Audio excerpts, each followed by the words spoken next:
Hello dear friends, आज के इस वीडियो में हम बात करेंगे बीएससी जूलॉजी का सिलेबस के बारे में।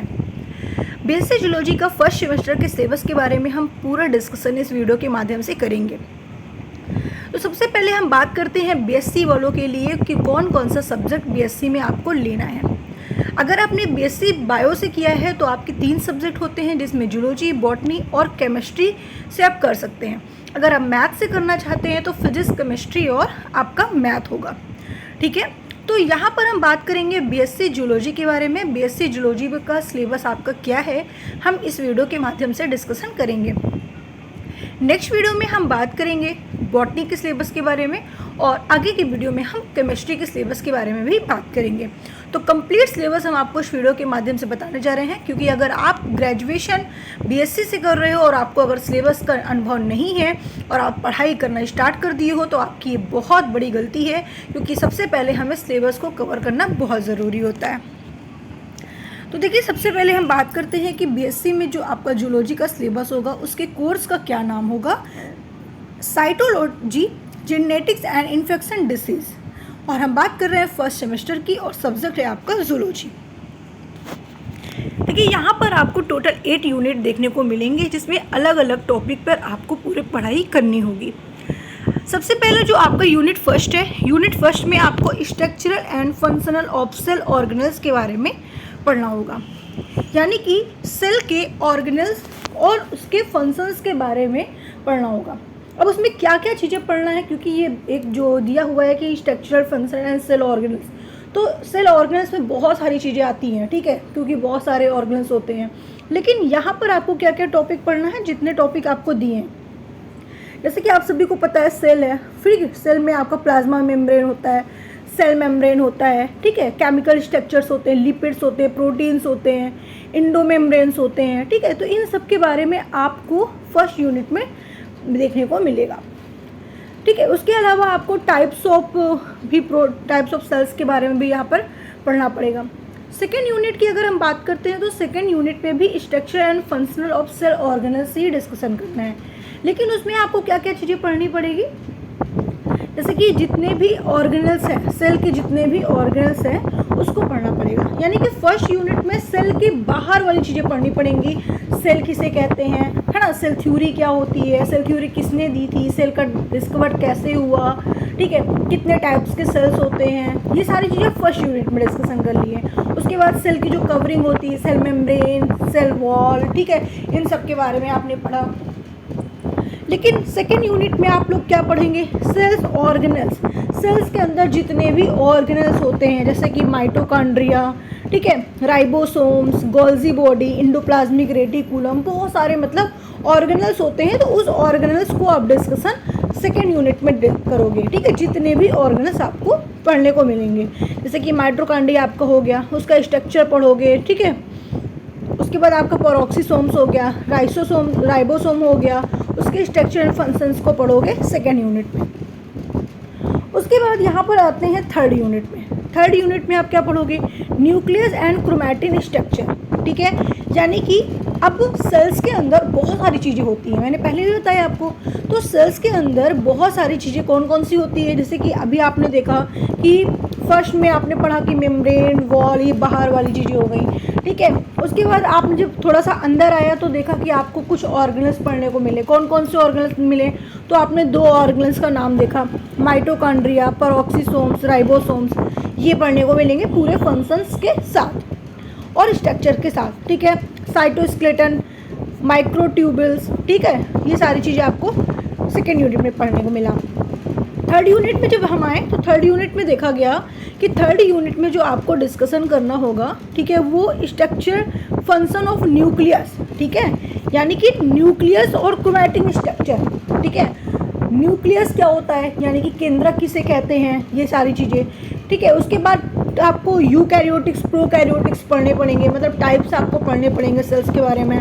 उसके अलावा आपको यहाँ पर डीएनए, आरएनए के बारे में पूरा कंप्लीट पढ़ना पड़ेगा, उसका स्ट्रक्चर कैसा होता है, उसका फंक्शंस क्या होता है, ठीक है। उसके अलावा क्रोमैटिन क्या होता है, ठीक है, क्रोमोसोम्स क्या होते हैं, ठीक है, ये आपको पढ़ने पड़ेंगे। टाइप्स ऑफ डीएनए और आरएनए पढ़ने पड़ेंगे।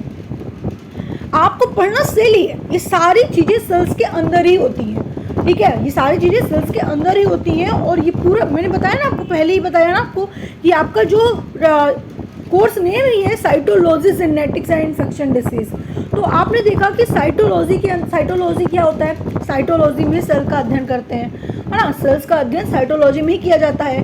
तो सेल्स का पूरा टॉपिक आपको फर्स्ट सेमेस्टर में कवर करना है, लेकिन एक एक यूनिट में आपको थोड़ा थोड़ा दिया हुआ है। आपने देखा था कि जब आप इंटर में थे तो उसी चीज़ को आप एक ही यूनिट में पूरा कवर किए हैं, लेकिन यहाँ पे क्या है कि आप उसी चीज़ को बहुत ही डीप गहराई में जाकर एक एक यूनिट पे पढ़ोगे। मतलब सेल्स की सिर्फ आपका जो यूनिट फर्स्ट है आपको सेल्स के बारे में पूरा डीपली पढ़ाया जाएगा, ठीक है, एक एक छोटी सी छोटी चीज़ें बताई जाएगी।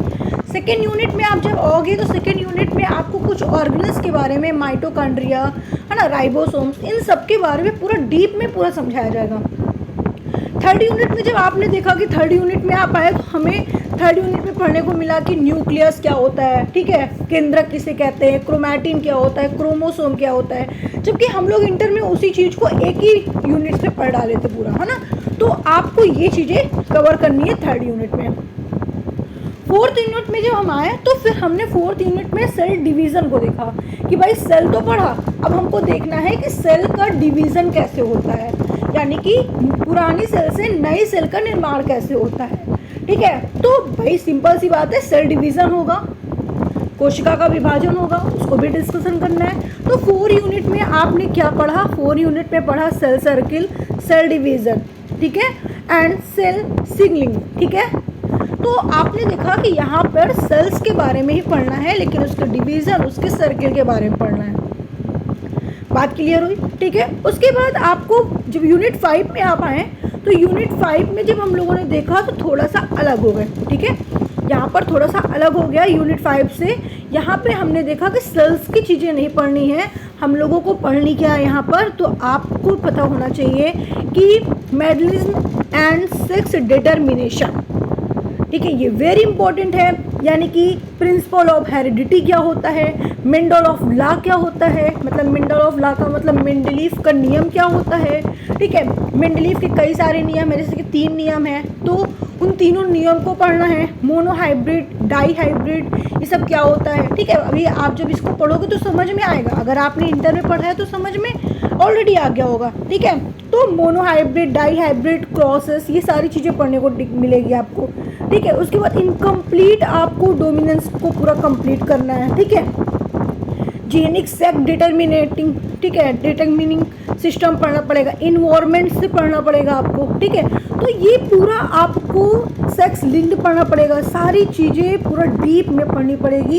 इन सभी टॉपिक को आप 9th में भी कवर करके आए हैं, ठीक है। जब आप 9th में देखे होंगे, सॉरी 10th में जब आप होंगे तो 10th में ये सारे टॉपिक्स हैं जितना मैं यूनिट 5 में मैं बता रही हूँ, और इंटर में तो पूरा है, ठीक है। मतलब कि 11th-12th में तो आपने पूरा पढ़ा ही है ये सब, ओके।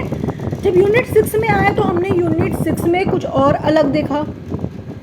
वहाँ पे हम लोगों ने देखा कि हम लोगों को वहाँ पे जीन्स के बारे में पढ़ना है, जीन्स एंड एनवायरमेंट्स के बारे में पढ़ना है, ठीक है, मेंडलिज्म के बारे में पढ़ना है। तो ये सारी चीज़ें आप लोग किस में पढ़ोगे, यूनिट 6 में, ठीक है। यूनिट 6 में क्या क्या चीज़ें हैं, जैसे कि अभी आपने देखा कि आगे मैंने बताया आपको, ठीक है, कि यहाँ पे आप क्या पढ़ोगे, मेंडल लॉ पढ़ोगे, मोनोहाइब्रिड, डाईहाइब्रिड, हेरिडिटी पढ़ोगे। लेकिन यहाँ पर आप हेरिडिटी से ही संबंधित एलील्स, जीन, इन सब के बारे में डिस्कशन करोगे। मल्टीपल एलील्स क्या होते हैं, जीन्स क्या होते हैं, ठीक है, इंट्रैक्शंस क्या होते हैं, ये सारी चीज़ों के बारे में आप यहाँ पर पढ़ोगे, ठीक है। उसके अलावा जब आप यहाँ पर आए यूनिट 7 पे, तो यूनिट 7 पे आपने देखा कि यूनिट 7 पे आपको पढ़ने को मिल रहा है human chromosome pattern of inheritance, ठीक है। यानी कि आप ह्यूमंस के बारे में ही पढ़ोगे, लेकिन क्या पढ़ोगे, उसके कैरियोटाइप्स को पढ़ोगे, उसके क्रोमोसोमल्स को पढ़ोगे, ठीक है। तो ये सारी चीज़ें आप यूनिट 7 में पढ़ेंगे, ठीक है। तो यूनिट 7 में जो आप पढ़ेंगे वो आपका 5th, 6th, 7th से ही रिलेटेड तीनों यूनिट हैं। मतलब आप 4 यूनिट तक सेल पढ़े, 5 यूनिट से थोड़ा सा आप अलग हो गए, फिर 6 यूनिट, 7 यूनिट भी आप वहीं पे चल रहे हो, ठीक है।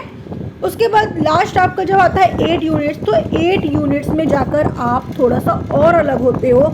वहाँ पे आपको पढ़ना पड़ेगा क्या, कुछ डिसीज़ के बारे में, इन्फेक्शंस डिसीज़ के बारे में। जैसे कि आपको देखना पड़ेगा पैथोजेनिक ऑर्गेनिज्म कौन कौन से होते हैं, virus, bacteria, fungus, protozoa, worm structure, उसकी लाइफ सर्किल, ठीक है, इन सब के बारे में आप यहाँ पर डिस्कशन करोगे। तो इतने सारे टॉपिक्स आपको कवर करने हैं। तो 5, 6, 7 एक ही आपका टॉपिक है, लेकिन आपको बहुत ही डिटेल्स में थोड़े थोड़े चीज़ों को आगे बढ़ाना है। 8th में थोड़ा सा, 8th बिल्कुल अलग है आपका, वो इन्फेक्शन डिसीज़ है।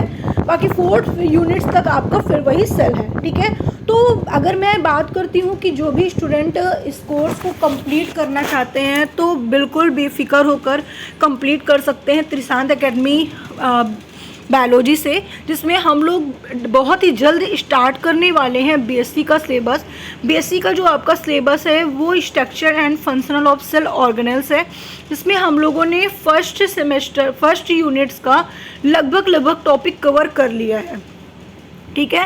क्योंकि जो हम स्टूडेंट को 12th या कंपटीशन लेवल के अकॉर्डिंग पढ़ाते हैं वो एकदम डीप में पढ़ाते हैं, तो आप अपने बीएससी के सिलेबस को बहुत ही आसानी से उससे कवर कर सकते हो, ठीक है। 2nd यूनिट का भी हमने लगभग टॉपिक कवर कर लिया है, ठीक है। उसके बाद आपको इतने डीप में तो नहीं मिल पाएगा उसमें, ठीक है। तो हम लोग बहुत ही जल्द स्टार्ट करने वाले हैं बीएससी का सिलेबस, एक एक टॉपिक फिर से अलग अलग करके।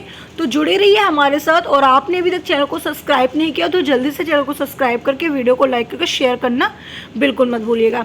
अगर आप डेमो के रूप में देखना चाहते हैं हमारी क्लासेस, तो हम आपसे फिर से कह रहे हैं कि आप हमारी क्लासेस को एक बार ज़रूर देखिएगा।